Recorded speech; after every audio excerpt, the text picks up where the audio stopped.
kan jedhu sagalee dhageesse. Hirribni ishee gaafa qabu mukicha akkasitti qabatte.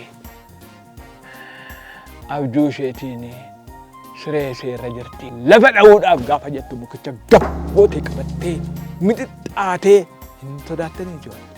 Hin kufte jettanii. Abdiin haadha isaas abbaa isaas hin jaallata. Haadhaaf abbaa kee kabaji umuriin kee akka dheeratuuf jedha. Haadhaaf abbaa keessan sodaachuu utuu hin ta'in kabajuudha.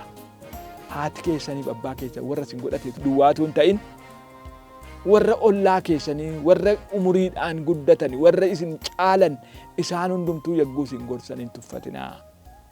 Macaafa fakkeenyaa boqonnaa 1 lakkoofsa 8 irraa akka jedha.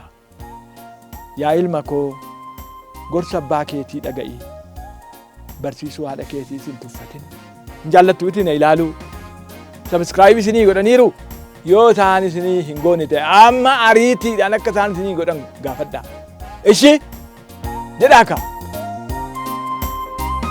Ciao.